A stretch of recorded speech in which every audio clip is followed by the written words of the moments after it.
북한 산업이 현재 어떤 상황인지, 그리고 업종별로 어떤 변화가 있는지, 그리고 시간 나면 뭐 업종별로 남북 협력이 가능한지 정도 이렇게 말씀드리겠습니다. 북한 경제가 70년대 정도까지는 나름대로 성장을 하다가 90년대 되어서 거의 붕괴 수준으로 추락을 했다가 2000년 이후에 매우 제한적으로 회복되고 있다. 뭐 그런 말씀드리고요. 1988년도 80대 말부터 대략 1998년도까지 한 10년 정도가 북한 경제가 이렇게 계속 마이너스 성장을 하다가 98년도를 바닥으로 해서 이부터는 추세적으로는 소폭이지만 성장을 하는, 뭐 부분적으로는 마이너스가 나타나지만 그런 형태가 진행되고 있다. 그래서 북한 경제에 대해서 두 가지 약간 편향된 생각들이 있습니다. 하나는 이 시기에 워낙 인상이 강력해서 여전히 북한 사람들이 뭐 굶어 죽는다라고 생각하시는 분들, 꽃제비 이런 식으로 생각하는 분들이 계시고, 또 한편으로는 이 시기 북한 경제가 또 마치 고도 성장하는 경제인 것처럼 평양을 중심으로 그런 분은 계신데, 현실은 그 중간쯤 매우 제한적으로 더 이상 나빠지지는 않지만은 성장도 그렇게 빠르게 하고 있는 건 아닌 제한적인 성장을 하고 있는 그런 경제라고 보시면 되겠습니다. 그래서 북한 경제가 회복을 하고 있긴 한데 이게 굉장히 불균등합니다. 산업적인 측면에서 보시면 90년도를 100으로 치면 98년도까지 다 떨어지죠. 서비스업만 빼놓고요. 서비스업은 왜 이렇게 안 떨어지느냐? 서비스업은 생산량을 관찰을 할 수가 없어서 서비스업의 생산량은 종사자 수로 산출을 합니다. 그런데 이 한국은행 통계에서 북한의 서비스업은 국가 서비스만 따지니까 말하자면 공무원 수가 줄어들지 않기 때문에 서비스업은 줄어들 수가 없습니다. 그래서 이렇게 이루어지고 있는데 아마 현실적으로는 다른 산업과 마찬가지로 서비스업도 이렇게 떨어졌겠죠. 왜냐하면 90년대 들어가서 교육 서비스도 줄어들고 의료 서비스 모든 국가 서비스도 줄어듭니다. 그래서 모든 산업이 98년도까지 다 떨어지다가 보시면 회복이 되죠. 그런데 산업별로 굉장히 차이가 나죠. 농林농업은 이렇게까지 올라가 있고 그 대신에 그 위에 전력, 광업, 건설업은 초기에 빠르게 올라가다가 이렇게 되고 제일 늦은 게 제조업입니다. 그리고 서비스업은 아마 실제 그래프는 이렇게 될 겁니다. 이렇게 떨어졌다가 여기가 있을 겁니다. 북한 경제가 서비스업을 중심으로 회복을 하고 있었어요. 그래서 제조업이 회복이 안 되는 것이 현재 북한 경제의 가장 큰 문제점입니다. 가장 큰 문제가 이겁니다. 철광석 생산량과 조광 생산량이 같이 떨어지다가 철광 생산량은 부분적으로 회복이 되는데 강철 생산량은 영 회복이 안 됩니다. 그래서 북한 경제 현재 소재, 그러니까 금속 소재의 부족에 시달리고 있고 똑같은 모양이 사실은 그래프는 안 나왔지만 화학 산업도 마찬가지입니다. 그러니까 한 나라의 제조업이 생산이 늘어나려 그러면 금속 소재하고 화학 소재, 그 다음에 뭐 식품 소재가 공급이 돼야 되는데 뭐 농식품 소재는 그런 대로 공급된다고 하지만 금속 소재하고 화학 소재가 공급이 안 되면 생산이 늘어날 수가 없고, 그럼 생산을 늘리려고 그러면 해외에서 계속 수입에 의존해야 된다. 그래서 북한 경제가 나아지면 나아질수록 북한 경제도 수입이 늘어나는 그런 구조가 되어 있습니다. 북한 경제를 이해하기 위한 하나의 키워드로 제가 말씀드린 게 몰락한 공업국가라는 키워드입니다. 그러니까 1인당 소득 수준을 보면 대략 $1,000 내외의 저개발국, 그 다음에 경제 체제로 보면 사회주의 경제에서 시장 경제로 넘어가는 이행 경제라는 특징이 있는데, 북한은 여기에 또 다른 특징이 몰락한 공업국가다. 소득 수준은 현재 뭐 캄보디아라든지 혹은 아프리카 저개발국가하고 비슷하지만 북한이 다른 것은 북한 한때 산업구조에서 제조업의 비중이 30%가 넘어가던 공업국가였고, 한때 공업국가였다는 것은 무슨 의미냐면 각종 산업 기반을 나름대로는 가지고 있고 그 다음에 그런 산업, 현대적인 제조업에서 일을 했던 경험이 있는 노동자들이 있고 현대적인 공장을 운영했던 경영자들, 그런 그 경제를 운영해봤던 어떤 경험들을 가지고 있습니다. 그래서 북한 같은 경우에는 이제 막 농업국가에서 산업국가로 넘어가는 그런 나라는 아니고요. 한때 굉장한 공업국가였다가 잘못되어서 망했다가 다시 회복하는, 그래서 회복 루트라든지 회복 양상이라든지 혹은 회복 속도가 다른 나라하고 다르다. 구소련에서 구축됐던 종합공업 중심의 경제성장 전략이 북한으로 이식되어서 북한이 또 종합공업 중심의 경제 공업화를 추진합니다. 여기에 덧붙여서 그래서 모든 사회주의 국가가 내부 지향형 공업화 전략을 추진하는데 북한은 한국의 일종의 특징인 뭘 하면 끝까지 밀어붙이는 성격이 여기도 나타나서 가장 극단적인 내부 지향형 공업화 전략을 북한이 추진했습니다. 이 구조가 돌아가 1980년쯤 되면 효율성은 떨어지지만은 북한 내에서 전력, 그 다음에 에너지, 그 다음에 금속, 화학, 기계, 그 다음에 소비재 및 농업에 이렇게 해서 모든 산업을 나름대로 한 세트를 다 구축을 하게 됩니다. 그래서 이런 것들이 겹쳐가지고 90년대 되면 90대 말까지 북한 경제가 심각하게 추락합니다. 그게 소위 말해서 고난의 행군기고 90대 말 되면 기점으로 이제 부분적으로 회복되고 있는 추세가 지속됩니다. 북한 경제의 2010년대 중반까지 회복이 어떻게 이루어지냐 그러면 무연탄을 비롯한 제하자원과 농수산물 등 1차 상품의 수출이 가장 북한 경제 회복과 성장의 엔진이고 그 다음에 북한 경제 내부 부분은 제조업이 성장을 하지 못하는 상태에서 서비스업이 끌고 나가는 서비스가 고용과 투자를 끌고 나가는 그런 형태의 성장이 이루어져 왔습니다. 김정은 시대 때 북한의 산업을 보면 경제정책 기조는 뭐 사실 김정일 시대 때에서 크게 벗어났다고는 이야기는 하지는 않습니다.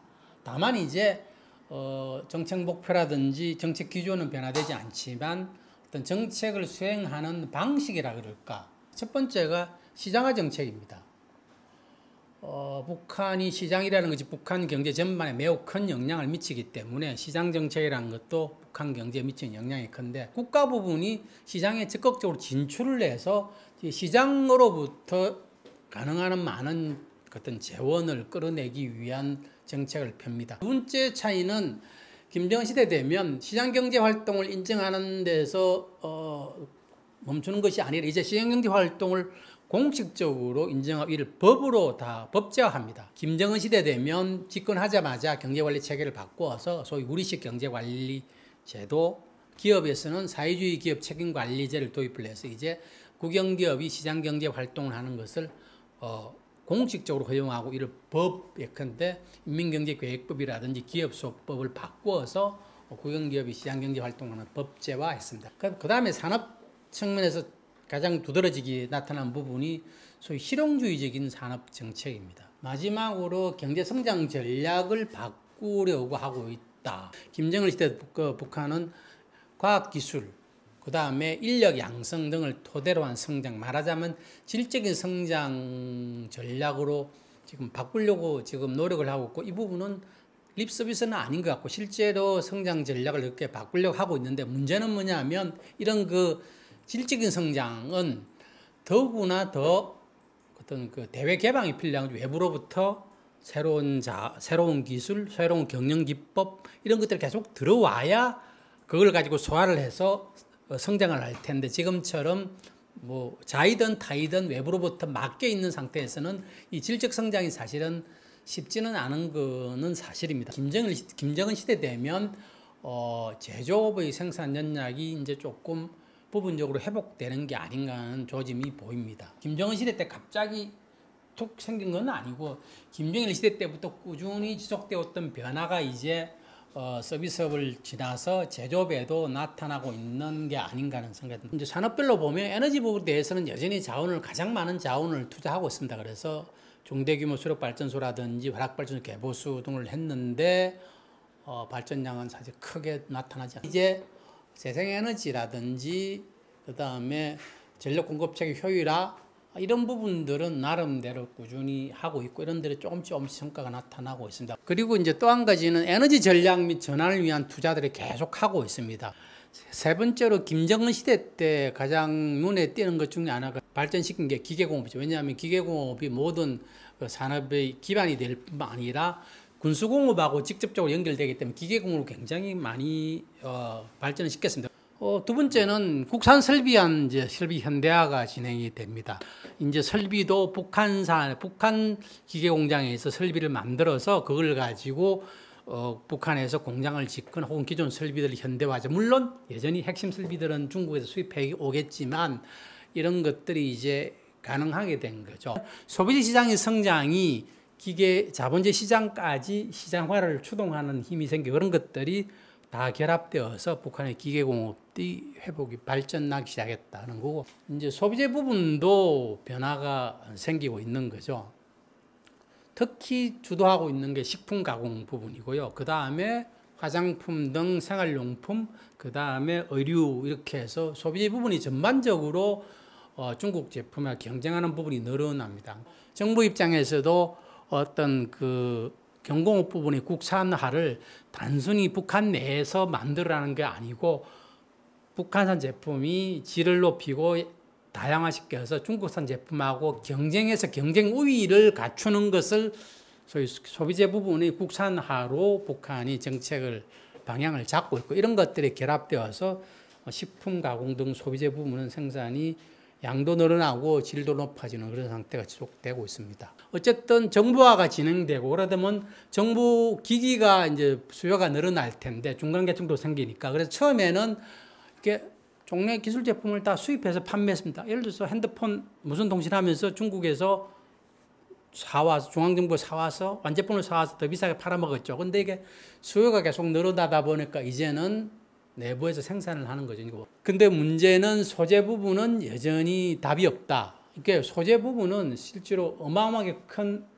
투자가 필요하고, 그 다음에 특히 북한 같은 경우에는 기술도 문제가 있고, 과학산업 같으면 석유화학 산업이 아니고 석탄화학 산업, 기술적으로 이미 뒤떨어지면 석탄화학 산업을 하고 있고, 이런 것들이 결합되어서 계속 김정일 시대 때부터 애쓰고 있지만 이건 답을 못 찾고 있습니다. 산업 측면으로 보면 대북 제재가 쭉 지속되고 수출은 거의 막히고 함에도 불구하고 특징적인 모습이 뭐냐면 제재를 하는데도 불구하고 섬유류, 화학제품 그리고 식품은 수입이 계속 늘어나거나 지속되고 있다는 거죠. 이 부분은 여전히 화학제품을 중국에서 사와서 내수용으로 생산이 지속되고 있다는 거니까 제재에도 불구하고 북한 경제는 적어도 19년도까지는 나름대로는 내수를 중심으로 해서 돌아가고 있었을 거다. 특히 화학제품, 플라스틱 종류, 종이류 이런 것들은 다 내수용, 특히 플라스틱, 종이 이거 다 식품 산업하고 연관되기 때문에 그래서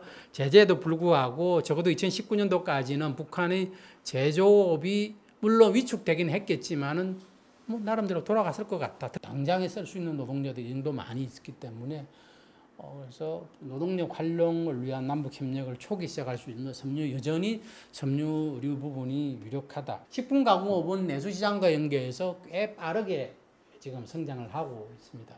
그래서 수입 보존도가 매우 높기 때문에 남북 경협을 통해서 북한의 수입 보존도를 낮춰서 부가가치를 높이는 형태로 남북 협력이 가능할 거라고 생각됩니다. 그 다음에 ICT 산업 같으면 수요가 굉장히 빠르게 늘어나고 있기 때문에 이 부분에서도 남북 협력의 소지가 있다. 화학 소재 같으면은